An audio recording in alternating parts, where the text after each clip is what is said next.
واہ رے، تم تو شادی کر کے برطانیہ جا رہی ہو، اب تو تمہاری زندگی میں صرف عیش ہی عیش ہوگی۔ میں کوئی یہاں پہ نوکری ووکری کرنے کے لیے نہیں آئی ہوں۔ آج آپ کے ساتھ ایک برٹش پاکستانی فیملی کی ایک ایسی کہانی میں شیئر کرنے جا رہی ہوں جس میں معاشرتی حقیقت ہے اور اس چیز کو اجاگر کیا جا رہا ہے کہ لوگ اپنے ذاتی مفادات کی خاطر قانون کو کس طرح سے غلط استعمال کرتے ہیں۔ 6 مہینے کہنے کو تو چند ایک ماہ ہی ہوتے ہیں، لیکن 6 مہینے کے ایک مختصر سے عرصے میں پاکستان سے آنے والی ایک لڑکی نے لندن میں سالوں سے مقیم ایک خاندان کی نہ صرف عزت کو تباہ و برباد کر دیا بلکہ ان کی زندگی بھر کی کمائی کو بھی خاک میں ملا دیا۔ سلاؤ کے ایک خاموش سے علاقے میں ایک چھوٹا سا گھر تھا جہاں پہ رفیق احمد اپنی بیوہ ماں کے ساتھ رہتا تھا۔ وہ ایک سپر مارکیٹ میں کام کر رہا تھا اور اس کی ماں ایک قریبی اسکول میں کلیننگ کی جاب کیا کرتی تھی۔ دونوں ماں بیٹا محنت سے زندگی گزار رہے تھے، نہ کوئی ان کی زندگی میں بڑی آسائشیں تھیں اور نہ ہی کوئی شکایت تھی، بڑی ہی سادہ سی ان کی زندگی تھی۔ اب جی رفیق کی ماں کی ایک ہی خواہش تھی، جو کہ ہر ماں کی ایک خواہش ہوتی ہے کہ بیٹا بس تیرا گھر بس جائے، مجھے زندگی میں اور کچھ نہیں چاہیے۔ بس اب یہاں سے ہی ٹرننگ پوائنٹ شروع ہوا۔ ماں کی اس خواہش کی وجہ سے ان لوگوں کی یہ زندگی جو کہ بڑی ہی سکون کے ساتھ اور ایک سیدھے سادے طریقے سے گزر رہی تھی نا، اس زندگی میں آگ لگ گئی۔ اب جی رفیق کی ماں نے نا اس کی رشتے جو تھے وہ پاکستان میں دیکھنے شروع کر دیے، یہ سوچتے ہوئے کہ اگر وہ یہاں پہ رہنے والی کسی لڑکی کے ساتھ اپنے ایک اکلوتے بیٹے کی شادی کرے گی تو بیٹا تو ہاتھ سے جائے گا ہی جائے گا۔ اس لیے رفیق کی ماں نے اس کی شادی پاکستان کے شہر لاہور میں رہنے والی ایک لڑکی نوشین سے طے کر دی۔ اب جی نوشین ایک پڑھی لکھی لڑکی تھی اور آپ کو پتہ ہے کہ پاکستان میں رہنے والی آج کل جو لڑکیاں ہیں نا، ان کے دماغ 7ویں آسمان کو چھو رہے ہوتے ہیں۔ اب جی اس کے گھر والوں نے نا، نوشین کے گھر والوں نے اس کو بڑے ہی سہانے خواب دکھائے کہ تم برطانیہ میں جا رہی ہو، وہاں پہ تمہاری شادی ہو رہی ہے، تمہاری تو زندگی اب بس عیش و عشرت میں ہی گزرے گی۔ اور جی نوشین صاحبہ بھی یہاں پہ UK میں وہی خواب آنکھوں میں بسائے ہوئے کہ نہ جانے وہاں پہ UK میں جا کے کون سی عیش و عشرت والی زندگی ہوگی، نہ جانے وہاں پہ کون سے پاؤنڈز کے انبار لگے ہوئے ہوں گے، ان کو جا کے میں نے خرچنا ہے۔ اب جی نوشین صاحبہ یہاں پہ UK میں آ گئیں، لیکن آنے کے بعد اب اس کے ایکسپیکٹیشنز جو تھیں وہ بہت زیادہ ہائی تھیں۔ خواب بھی بڑے بڑے تھے اور امیدیں بھی بڑی بڑی تھیں، لیکن حقیقت اس کے بالکل برعکس تھی۔ یہاں پر آ کر اس نے نوشین نے دیکھا کہ ایک چھوٹا سا گھر ہے جو کہ سادہ سا ہے، یہاں پہ رہنے والے ماں بیٹے کی زندگی بھی بہت ہی سادہ سی ہے،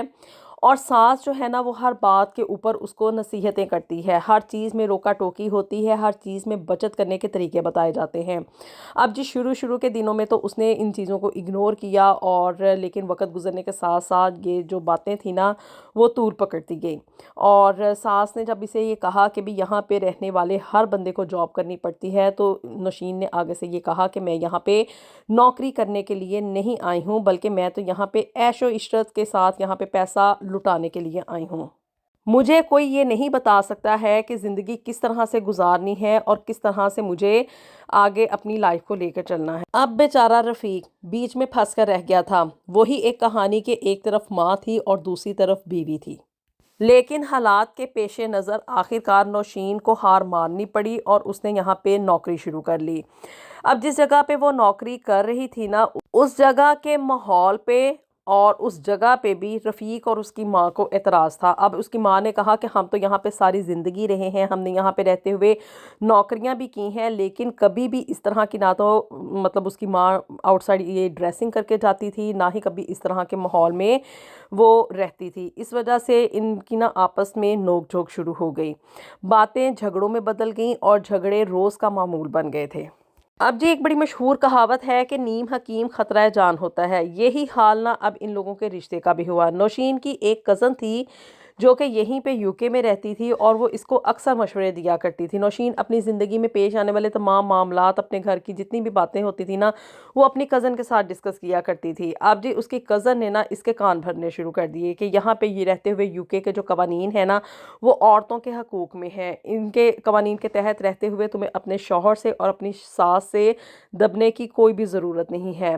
بس اس نے نا اس کی کزن نے اس کو پٹیاں پڑھانی شروع کر دی کہ ان قوانین کا نا صحیح طریقہ استعمال جو ہے نا وہ تم سیکھ لو، اور وہ نوشین نے بڑی ہی جلدی سیکھ لیا۔ اسی طرح ایک دن رفیق کا اور نوشین کا آپس میں جھگڑا ہوا اور نوشین نے غصے میں ساس کو دھکا دینے کی کوشش کی۔ اب اپنی ماں کی اتنی توہین ہوتے ہوئے دیکھ کے نا رفیق سے رہا نہیں گیا اور اس نے بیچ میں آ کر نوشین کا ہاتھ پکڑا اور نوشین کا جو توازن تھا نا وہ بگڑ گیا اور وہ پیچھے کی طرف گر گئی اور گرنے کی وجہ سے اس کے جسم کے اوپر چوٹیں بھی لگیں۔ اب جی چند لمحوں کی نا ایک گہری خاموشی ہوئی اور پھر بہت زیادہ شور شرابہ ہوا نوشین کی طرف سے۔ اس نے تو اس چیز کو ایک ایشو بنا لیا کہ تم نے مجھے مارا ہے، تم نے مجھ پہ تشدد کیا ہے، تم میرے پہ ہاتھ اٹھاتے ہو۔ رفیق کو اور اس کی ماں کو لگا کہ نوشین نے صرف یہیں پہ شور شرابہ کیا ہے اور اس کے بعد وہ اس چیز کو نا بالکل بھول گئے۔ اب جی 2 دن نہ گھر میں نہ کوئی بات چیت ہوئی اس ٹاپک کے اوپر کہ نوشین کے اوپر رفیق نے ہاتھ اٹھایا تھا اور نہ ہی کچھ اور ہوا۔ اب 2 دن کے بعد نا ان کے دروازے پہ اچانک سے دستک ہوئی اور جب دروازہ کھولا تو رفیق ہکا بکا رہ گیا کیونکہ دروازے پہ پولیس کھڑی تھی۔ اب پولیس کو دروازے پہ دیکھ کے نا رفیق ہکا بکا رہ گیا اور پولیس نے پوچھا کہ جی رفیق احمد آپ ہیں؟ اس نے بتایا کہ جی ہاں۔ تو جی پولیس نے آگے سے بتایا کہ آپ کے اوپر ڈومیسٹک ابیوز کا الزام لگا ہے اور اب آپ کو پتہ ہے کہ بھی یہاں پہ یو کے میں رہتے ہوئے اگر کسی بھی بندے کے اوپر ڈومیسٹک ابیوز کا کوئی بھی الزام لگ جائے تو ایسے کیس میں نہ بچنا ناممکن ہوتا ہے۔ اب جی وہیں پہ دروازے پہ سے نا پولیس نے رفیق کو پکڑا اور اسے اریسٹ کر لیا اور اسے اپنے ساتھ لے گئی اور اس کی جو ماں تھی نا وہ وہیں پہ دروازے پہ بیٹھی رہ گئی خاموش اور ٹوٹی ہوئی کہ اب میں کیا کروں گی۔ ڈومیسٹک ابیوز کا کیس تو یہاں پہ بڑا ہی سٹرونگ ہوتا ہے اور جی عدالت میں جب یہ کیس چلا تو وہاں پہ نوشین کی کزن نے نوشین کے حق میں گواہی دی کہ ان لوگوں کی آپس میں اکثر نوکا جھوکی رہتی تھی، آپس میں لڑائیاں بھی ہوتی تھی اور نوشین کی کزن نے وہ ساری وائس کالز اور وہ وائس میسیجز جو کہ نوشین اس کو کیا کرتی تھی نا وہ اپنے حق میں یا اس کے ایویڈنس کے طور پہ جو تھے نا وہ عدالت میں پیش کر دیے اور ساتھ ہی ساتھ نوشین کے جسم کے اوپر جو ہلکے نشانات تھے نیل وغیرہ پڑے تھے نا اس کو دھکا دینے کی وجہ سے وہ اس چیز کا چیخ کے ثبوت بیان کر رہے تھے کہ نوشین کے اوپر ڈومیسٹک ابیوز ہوا ہے۔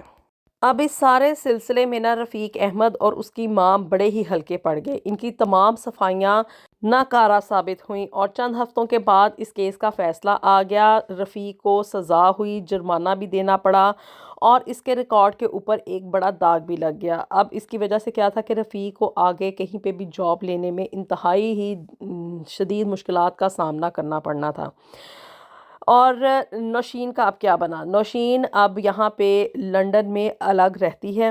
اور سوشل ہاؤسنگ میں وہاں پہ اس نے پناہ حاصل کر لی ہے، وہاں پہ سوشل ہاؤسنگ کے گھر میں رہ رہی ہے،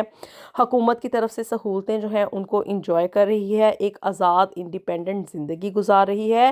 اور اپنی اس کی مرضی ہے، وہ چاہے جہاں پہ مرضی نوکری کرے، جس مرضی کے ساتھ دوستیاں بڑھائے اور جہاں پہ مرضی آئے جائے۔ اب اس کو یہاں پہ یو کے میں رہتے ہوئے کوئی بھی بندہ روک ٹوک کرنے والا نہیں ہے۔ صرف 6 مہینے کی اس مختصر سے رشتے میں نا نوشین نے اپنے پاؤں یہاں پہ یو کے میں اس طرح سے مضبوط کیے کہ کوئی اس بارے میں سوچ بھی نہیں سکتا تھا۔ اور اس سارے سلسلے میں اس کی کزن جو کہ یہاں پہ ایک عرصہ دراز سے رہ رہی تھی نا اس نے نوشین کے کان بھرے اور ان کے گھر میں جتنی بھی تباہی آئی تھی اس کی ذمہ دار اگر کہا جائے کہ وہ نوشین کی کزن تھی تو اس میں کوئی دو رائے نہیں ہوگی۔ اور اس کے برعکس رفیق اور اس کی ماں جو کہ یہاں پہ یو کے میں ایک عرصہ دراز سے رہ رہے تھے، انہوں نے زندگی یہاں پہ بنانے کے لیے دن رات محنت کی تھی، وہاں پہ رفیق جو تھا اس کی نوکری خطرے میں پڑ گئی۔ معاشرہ اس کو اب اچھی نظر سے نہیں دیکھتا تھا کیونکہ اس کے اوپر ڈومیسٹک ابیوز کا الزام جو لگ چکا تھا اور اس کو آگے نوکری لینے کے لیے بھی بڑی تگودو کرنی پڑی اور ماں کی آنکھوں میں صرف اور صرف ایک ہی سوال تھا اور وہ ساری زندگی اسی کے اوپر پچھتاتی رہی کہ ہم نے غلط کیا تھا۔ کیا بیٹے کی شادی کا خواب دیکھنا اس کی غلطی تھی یا کہ پاکستان میں شادی کرنا اس کی دوسری بڑی غلطی تھی؟ یہ شادی کے بعد اس آنے والی لڑکی سے کوئی امیدیں وابستہ رکھنا یہ اس کی غلطی تھی؟ یہ کہانی صرف ایک فرد کی یا ایک خاندان کی نہیں ہے بلکہ یہ ان رشتوں کی کہانی ہے جو غلط فہمی، انا اور غلط مشوروں کی وجہ سے ٹوٹ جاتے ہیں۔ قانون انصاف کے لیے ہوتا ہے لیکن جب اسے ہتھیار بنا کر استعمال کیا جائے تو صرف یہ ایک شخص نہیں بلکہ پورے خاندان کو توڑ کر رکھ دیتا ہے۔ کیا برطانیہ میں رہنے والے والدین کو واقعی میں اپنے بچوں کی شادیاں پاکستان میں نہیں کرنی چاہیے، یا کہ کرتے ہوئے ان کی شادیاں پاکستان میں کرتے ہوئے ان کو اتنی ہائی ایکسپیکٹیشنز نہیں رکھنی چاہیے، یا کہ پاکستان سے آنے والا لڑکا ہو یا لڑکی وہ یہاں پہ یو کے میں آ کے صرف اور صرف اپنے پاؤں جمانے کے لیے ہی سب کچھ استعمال کرتا ہے؟ آپ کی رائے کا انتظار رہے گا۔ ملیں گے آپ سے نیکسٹ ویڈیو میں with something new and something very interesting. Until then, اللہ حافظ۔